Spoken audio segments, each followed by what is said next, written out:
अस्सलामु अलैकुम वरहमतुल्लाहि वबरकातुहू। अज़मत वली अर्ज़ कर रहा हूँ, फ्रेंड्स ऑफ पाकिस्तान। आप देख रहे हैं channel friends of Pakistan Azmat Ali के साथ। आपसे गुजारिश है आप हमारे चैनल को सब्सक्राइब कीजिए, लाइक कीजिए और बेल आइकन पर ज़रूर क्लिक कीजिए। सुभान अल्लाह बिहम्दिही, सुभान अल्लाह। मैं अर्ज़ कर रहा था कि हमें सिंध को 7 इंडिपेंडेंट स्टेट में तकसीम करना है, कराची को हमने 5 इंडिपेंडेंट स्टेट में तकसीम करना है। उससे मुताल्लिक मेरा जो थोड़ा ख्याल था और दूसरे मशवरा भी, तो हमने ये सोचा है कि सिंध को 7 इंडिपेंडेंट स्टेट में जो तकसीम करेंगे तो उसमें हम सबसे पहले जो मंसूब करेंगे वो रईस पहले जो हमारे यहाँ के बड़े ठट्टा के बहुत बड़े आला किस्म के आला तालीम याफ्ता, उनको हमने वहाँ का गवर्नर बनाना है, मतलब उनके नाम से मंसूब करना है। दूसरे वो जो साहब हैं वो हमारे बहुत ही ज़बरदस्त किस्म के मुस्लिम लीग के लीडर रहे हैं, और मुस्लिम लीग वो मुस्लिम लीग जो कायदे आज़म की मुस्लिम लीग थी, नवाब मुजफ्फर खान। तीसरे जो मैंने अपने इंडिपेंडेंट स्टेट्स के लिए हैदराबाद का जो बहुत आला किस्म का रखा है, उसमें जो है वो सांगड़ के अपने मर्दान शाह, मैं गलती से उनका नाम मुराद शाह बोल गया था, और उनका नाम मर्दान शाह अव्वल था, जिन्होंने के अंग्रेज़ के साथ पूरी अपने मुरीदों के साथ जंग की थी और शहीद हो गए थे। और उनके जो औलाद थे, 2 बच्ची थी, 2 बेटे बचे थे, उनको बाकायदा अलीगढ़ मुस्लिम यूनिवर्सिटी के वाइस चांसलर सर ज़ियाउद्दीन यहाँ से लेके गए थे और उन्होंने अपने पास रखा था। वो अंग्रेज़ के इशारे पर ही लेके गए थे, ऐसे नहीं लेके गए थे, इसलिए कि वो अंग्रेज़ के बगैर मर्जी के तो कोई नहीं जा सकता था। खैर, ये एक हिस्ट्री है और इसमें आपको यकीनन। दूसरी बात जो मैं अब बात कर रहा हूँ, हमने जो चौथे अपने जो उनको रखा है governor of Larkana, miss Fatima Bhutto, जो भुट्टो साहब की होती हैं, फातिमा भुट्टो, हमने उनके नाम से मंसूब किया है। वो एक्टिंग गवर्नर नहीं होंगे, उनके नाम से मंसूब किया हुआ है। जो लोग शहीद हो गए हैं या इंतकाल हो गया है उनका, तो हम उनको नाम नहीं ले रहे हैं, नाम ले रहे हैं लेकिन कि उनको हम मंसूब कर रहे हैं उनके नाम से। ये बात आप ज़रा ध्यान में रखिएगा कि हम उनके नाम से गवर्नर की हैसियत से उनको मंसूब तो कर रहे हैं, अगर वो हयात नहीं हैं, और हयात हैं भी तब भी, तो गवर्नर का काम अंजाम नहीं देंगे, मंसूब उनके नाम से किया जाएगा। और खुदा करे वो इस हयात हों और इस काबिल हों कि वो अब इनको बाकायदा वो कर सके, गवर्निंग उसको संभाल सकें, गवर्नर की सीट को संभाल सकें, काम कर सकें, इससे बड़ी बात कोई नहीं है।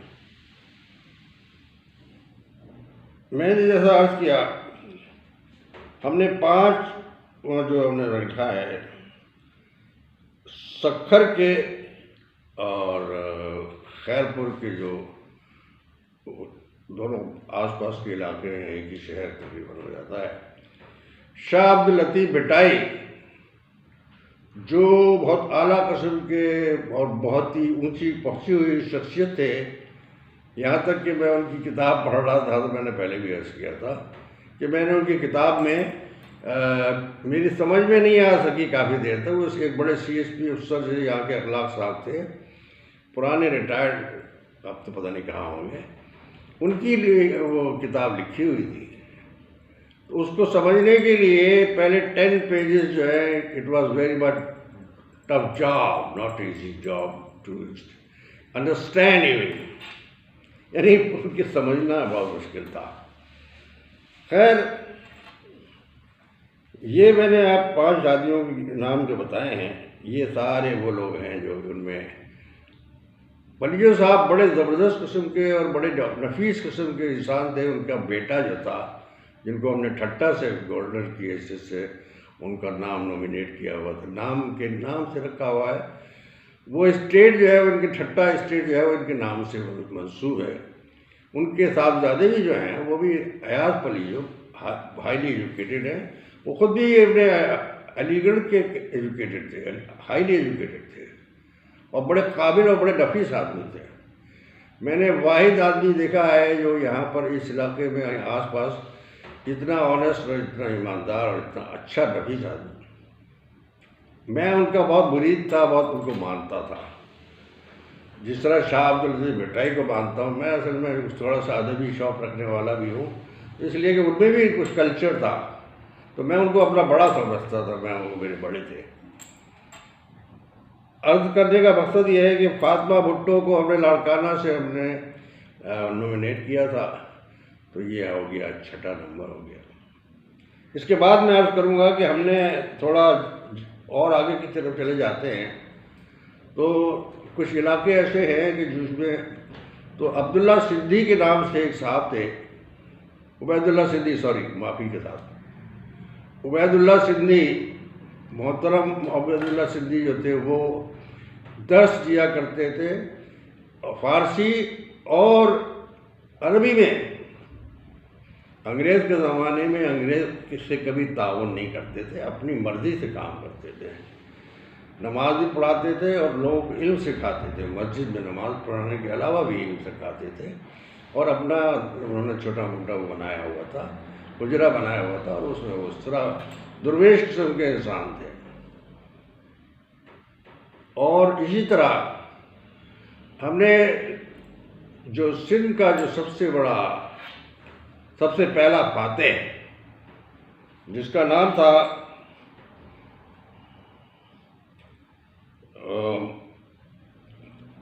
मोहम्मद कासिम, मोहम्मद बिन कासिम जो था, वो एक्चुअली यहाँ पर एक हिंदू महाराजा हुआ करता था, राजा दायर। ये बात कर रहा हूँ मैं सन 7 हिजरी की, मतलब ये ईस्वी की। राजा दाहिर को कंप्लेंट गई अपने अरब वर्ल्ड में, हमारे वो थे बहुत आला किस्म के खलीफा, उनको कंप्लेंट गई तो उन्होंने इनको शहाब 16-17 साल की उम्र थी इनकी, तो जब इसको भेजा, इस शख्स ने पूरे यहाँ एंटर होते ही इस सरजमीन में अपनी कश्तियाँ जला दी, और जलाने के बाद में ये शख्स जो था, ये वहाँ का बाकायदा उसने हमला चारों तरफ से किया, और 1200 आदमी थे कुल, और उन 1200 आदमियों को लेकर के इसने राजा दायर की फौजों को पसपा किया, उनको कत्ल किया। और उसके बाद चूँकि उनकी कंप्लेंट जो गई थी, वो गई थी वहाँ, उन्होंने दरिया में, समुंदर में इनके अपने वो जहाज़ जो थे वो ये लूटा करते थे, पायरेट्स थे ये लोग, यानी समुद्र में भी डाके डालते थे और शहर में भी, तो इनसे अवाम भी तंग थे। लिहाजा मान ये सिलसिला जो था वो इस तरह 7 इंडिपेंडेंट स्टेट्स के लिए हमने नॉमिनेट किया है। हमने खाली उनको उनके नाम से मंसूब किया है, क्योंकि ये लोग बड़े आला किस्म के लोग थे। इनमें से कोई आदमी ऐसा नहीं है जो डिस्प्यूट जिसके ऊपर हो सकता हो, और अगर आप लोगों में से किसी को होता है तो आप मुझे बताइए, तो मैं इसको चेंज भी कर सकते हैं। और ये तो अभी हमारी स्टेट बनाने के लिए हमें और बहुत कुछ करना है। गरज अभी मैं आ रहा हूँ उसके तरफ कि हमारे पास जो सिस्टम होगा उसमें यह होगा कि एक गवर्नर होगा जो एक आपकी इसका स्टेट का गवर्नर होगा, एक गवर्नर होगा वो स्टेट का मालिक होगा, एक मेयर होगा, मेयर के पास पूरी पावर होगी, पूरी पावर में उनको जो मैं अर्ज कर रहा था वो भी ये होगा कि पुलिस भी उनके पास होगी, फाइनेंस भी उनके पास होगा, और अगर वो चाहेंगे तो रेंजर्स को कॉल कर सकते हैं। सारा कंट्रोल जो है, सारा कंट्रोल, इवन पुलिस है, रेंजर्स हैं, आपके दूसरे जितने बैंक्स हैं, जितने सारे सब कंट्रोल जो होगा वो उनका होगा, जो मेयर होगा गवर्नर के बाद। गवर्नर एक सिंबल होगा और बहुत सादगी के साथ ये ज़िंदगी के गुजारेंगे। ये नहीं होगा कि कोई उसी इलाके में जहाँ पर एक वो होगा स्टेट होगी आपकी, मसलन ठट्टा जैसे स्टेट बनेगी, तो वहीं पर ही एक चीफ जस्टिस होगा। वो चीफ जस्टिस जो है वो उसके बाद फिर वो वहाँ से डिस्ट्रिक्ट लेवल पर चला जाता है। डिस्ट्रिक्ट लेवल पर भी यही होगा और ये सब इंडिपेंडेंट होंगे। हमारी ये सारी इंडिपेंडेंट स्टेट्स होंगी। मैं पहले भी अर्ज कर चुका हूँ कि हमारा सिंध इतना रिच है, इतना मालदार है, इतना दौलत है हमारे सिंध में भी कि अल्लाह ताला ने कोई जगह, कोई गांव, कोई कस्बा, कोई आपका टाउन या कोई शहर, कोई स्टेट आपकी सेल्फ इंडिपेंडेंट होगी, कोई नहीं होगी, सेल्फ सफिशिएंट होगी। किसी से मांगने की ज़रूरत नहीं पड़ेगी, बल्कि और वो हमें देंगे। और ये जाएगा फिर हमारे टाउन के लेवल पर। टाउन लेवल पर भी ये होगा। पहले तो मैं आपसे अर्ज कर दूं कि जो हमारा जो सिस्टम है उस सिस्टम में डिस्ट्रिक्ट लेवल पर जाने के बाद वहाँ पर भी एक असिस्टेंट मेयर होगा, वाइस मेयर होगा। वो मेयर जो है वो डिस्ट्रिक्ट लेवल का, वो उसके साथ में बाकायदा एक जज होगा जो डिस्ट्रिक्ट जज होगा, एक वो सिटी कोर्ट का वो होगा, प्लस ये है कि उसके साथ में डीसी, और डीसी के अलावा और दूसरे जितने भी सब पुलिस है और सारे वो अदारे होंगे। लेकिन ये सारे इनका काम ये होगा कि they will earn their own money. इन्हें किसी से मांगने की ज़रूरत नहीं है, इन्हें किसी सेंटर से किसी और से मांगने की ज़रूरत नहीं पड़ेगी, बल्कि ये अर्न करेंगे। इसके बाद टाउन लेवल पर चले जाएंगे। तो टाउन लेवल पर भी ये होगा कि एक वो होगा अपना चेयरमैन, और चेयरमैन के बाद वो होगा एक वाइस चेयरमैन होगा। वाइस चेयरमैन के बाद फिर ये होगा अपना एक एसपी होगा, एक पुलिस स्टेशन होगा। उसके अलावा ये है कि दूसरे साहब वो एक कलेक्टर जो होता है, असिस्टेंट कलेक्टर की हैसियत से, जो कि बाकायदा रेवेन्यू कलेक्ट करेगा और वो डिस्ट्रीब्यूट करने के बाद में उसका हिसाब देना होगा अपने हर उसको, जो उसका हेडक्वार्टर होगा। और इनका हेडक्वार्टर डिस्ट्रिक्ट होगा, डिस्ट्रिक्ट का हेडक्वार्टर होगा अपना मेयर, और मेयर का बाद जो है वो आपका बाकायदा स्टेट बैंक का एक छोटा सा सिस्टम बनाया जाएगा, वो बैंक में पैसे जमा होंगे। ऐसे ही आपका फिर देही इलाकों के लिए बाकायदा एक सिस्टम बना दिया जाएगा, जो बल्कि वो कहलाता ये है अपना यूनियन काउंसिल कहलाती है। वो यूनियन काउंसिल के लेवल पे अगर आपने वो बना दिया, और वो यूनियन काउंसिल जो है वो अपने बाख्तियार होती है, वहाँ पर सारे एग्रीकल्चर और दूसरी जितनी प्रोडक्शंस होती हैं, हमारे पास में फुट्टी बहुत कीमती है, शुगर है बहुत इम्पोर्टेंट है हमारे पास में। अल्लाह की रहमत से जो एग्रीकल्चर में अगर हम चाहें तो इसको 4 गुना कर सकते हैं, क्योंकि हमारे पास में वो टेक्नोलॉजी, अब लेटेस्ट टेक्नोलॉजी आ गई है। हम उस टेक्नोलॉजी को यूज़ करके, जैसे अब किसी साहब ने कहा था कि भैंस का दूध जो है, एक साहब बता रहे थे 3 किलो निकलता है, लेकिन आजकल जो लेटेस्ट टेक्नोलॉजी है उस टेक्नोलॉजी में तो 30-30 किलो दूध निकलता है। मकसद बताने का ये है कि अगर हम एफर्ट्स करते हैं, कोशिश करते हैं, तो हम लोग बड़े रिच लोग हो सकते हैं। फिर हमने ये एक फैसला किया ये है अपने इस सिस्टम में, कि सिस्टम में ये होगा कि जो भी वो अपना यूनियन काउंसिल होगी उसकी जिम्मेदारी होगी रोजी रोजगार और घर वो उसको देगा, और जितनी कमाई वो करेगा उसका हिसाब भी वो उनको यूनियन काउंसिल को देगा। यूनियन काउंसिल में पूरे अख्तियारात होंगे, यहाँ तक कि सज़ा का अख्तियार भी होगा। और अगर बहुत कोई इम्पोर्टेंट और बहुत ज़्यादा ख़राब किस्म का अगर वाक़या होता है, यहाँ पर एक बात मैं और अर्ज़ कर देना चाहता हूँ कि जो अपने इस लेवल पे होगा फैसला, वो भी 2 दिन के अंदर फैसला करेगा यूनियन काउंसिल में। जो आपके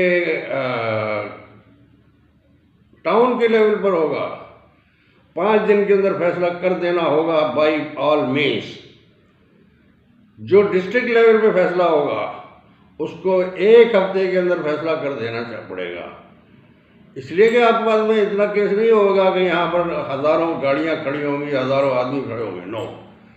फिर उसके बाद ये क्या होगा कि आपने वो जिस लेवल पे जाएगा, हाई कोर्ट का जो चीफ जस्टिस होगा वो 15 दिन में और 1 महीने में, मैक्सिमम 1 महीने में केस को ख़त्म करेगा।